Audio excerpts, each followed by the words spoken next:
Hello, my name is Yvonne Chaka Chaka, and you are watching Goldies with your gorgeous Charles on WBS. Stay tuned. We are back here on Goldies. You are watching it on WBS TV. Don't forget you can watch the entire show on our YouTube channel. You can simply go on our Facebook page, and through that you can get the link to watch it on YouTube. Our Facebook keyword is Goldies on WBS. Once again, it's simply Goldies on WBS on Facebook.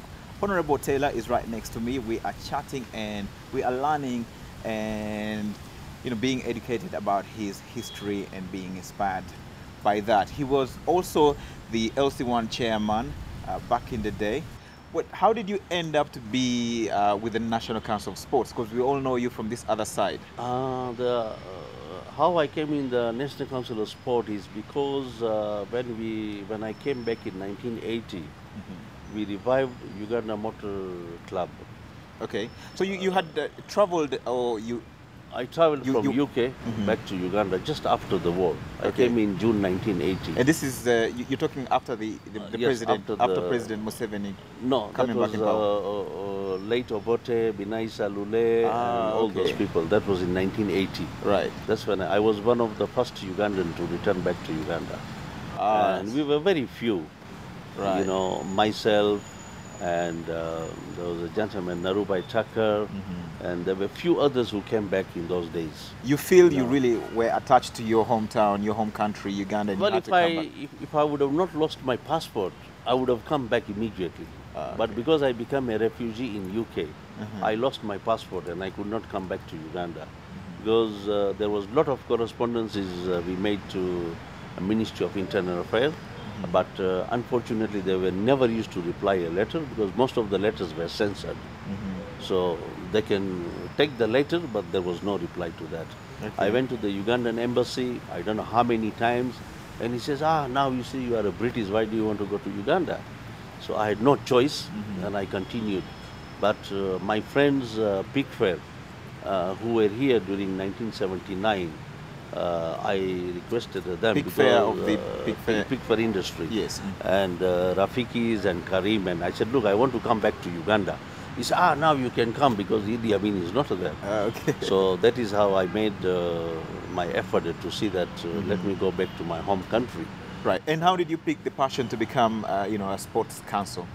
Well, we revived the sports club, and we revived the cricket with Abi Lutaya, who was the chairman at that time of National Council of Sports. And I think the government looked at us, and at that time it was late Abi Kafumba Mukasa, and another Abi who used to be a director of Oscar Industry. Right. And we all got together and says, why don't we run the council, and we need you there. Let's talk a bit about some of the successful people you are mentioning here. The Sudir, Patrick Bitature, and you, of course. You are quite successful, and you've been doing this for a long period of time. What do you think is the secret to your longevity in the business that you do, and staying level-headed, not being so out of this world? I feel Africa is the future, provided you have a good governance of running your companies. Number one is the trust in people. Okay. If you can trust your people, then you do not even require any foreign national to come and work for you. Two is the hard working. Trust, hard working. Like today, I wake up at 5:30. Then I go for my walk 6 to 7. I'm in the office from 8:30 to 9 in the evening. Then the family touch. You should have a blessing from your family, your wife and your children. From 8:30 to 9 in the evening, you are in the office? In the office. Then in between, I do a lot of social work. Okay. I attend the meetings. Daytime, I go to Lukiko. I'm attending Buganda Parliament. Okay. Attending the sports meetings. Attending the social events, yes. So all those hard working and doing public appearance like Goldies, like today. So the hard working can always pay you. There is no doubt about it. Hard working. The trust is number one, and the family support. Today, what is happening to most of the Ugandans, that they do not trust their own families. because people want to buy a new car, people want to buy a new house, New phone. people want to a smartphone, Yeah, 5 the million laptops, yes. and a nice girl, you know, to go with it. Now all this is spending money.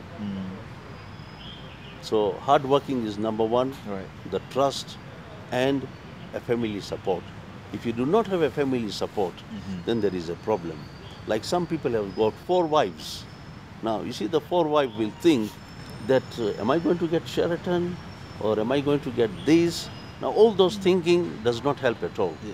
You have to work that it is yours. And that's where the problems arises. You know, you may find that most of the Indians, you know, who believes in the Hindu religion, only has 1 wife. And they concentrate on that. And most of the Muslims and the other people now have changed their way of living. It's no longer having 4 wives. Yes, because you're going to spend a lot of money. You know, you spend a lot of money. You got a lot of children. You see, when I was in UK, I waited for 3 years to give a birth to my wife to give a birth to a child, because they used to tell us that if you want a child, it is going to cost you £10,000 or £20,000. And those were the days where it started branded cloth. People want Nike shoes, people want Nike shirt, and things like that. Now, you see, with the Ugandans today, they don't think of that what will be the cost of the living if I have more children. But they always think that there is a garden behind, where there is a matoke and the maize and what so on. But food alone does not help you to sustain your family. Right. Because you require money to educate them, you require a good clothing, you give them a good education to see that they are with you. But most of the Ugandan does not want to pick the parents' businesses. Yeah, a lot of Asians do that. Which there is a problem. You see, like today, if you take an example of roofing, you look at that young boy. The president says that when he saw him, he was 10. Now today is an MD of the roofing and he's running the whole empire. You take it Rafiki, his son. You take it Sudhir, that child is still young, Rajiv. But he has taken interest to see how I can take over the business of my father. And my advice to our Ugandan brothers is that the young children, please pick up your parents' business and keep the name. You look at, I feel very uncomfortable with Zimwe. You see, the family is totally split now. Right. Just because of the money issue. And having so many kids. So many kids, you know. Now, Zimwe was doing very well. The empire could have, you know. We are lucky that late Mulwana's family has continued to stay together. But still you find in the paper every now and then Mulwana families are in court. Now all these things should not come in because it is yours. Why do you want to go to the court when the family has left for you? You are on WhatsApp and you are on Telegram Facebook. is going to come very soon. I'm on the Facebook. You're keeping up with the times. You're not in the old days. No. You have to be. Ogena normally, ogena nevigenda. Omai kati gobobera ku nakunkade. Tosobora kubera mu insi yonna. Nakubera in touch with the media at all times. Honorable Tailor, let's jump into quick random questions. First thing that comes to mind, you give us the first answer.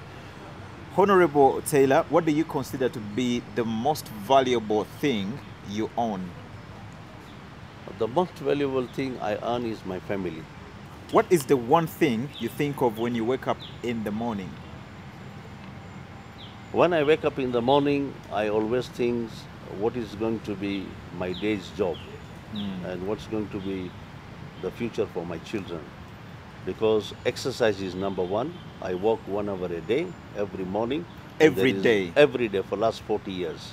That is every day for the last 40 years. Except Sunday is my resting day. I wake up at 10. But on other days, by 5:30, 5:45, I'm out. Okay, moving on. How would you like to be remembered? I like to be remembered that I did good for this country. I'm been honored by so many institutes, what I'm doing today.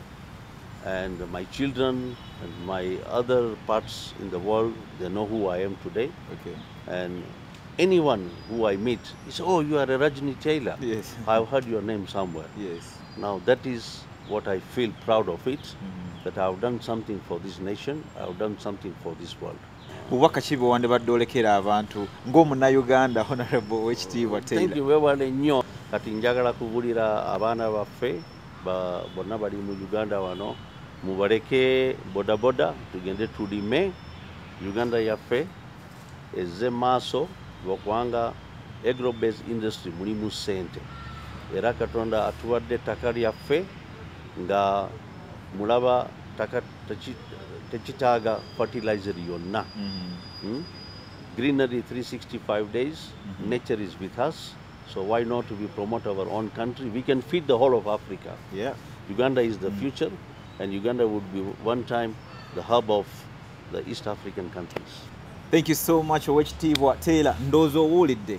Go to our Facebook page and share with us all your comments and suggestions on there. It's simply Goldies on WBS TV. That's our time for today. A quick thank you to Andrew Gobi and Isaac and Mugisa at Abraham's Boutique. That's it for today. Join us again next Sunday for more Goldies. And until then, stay tuned to WBS. Thank you.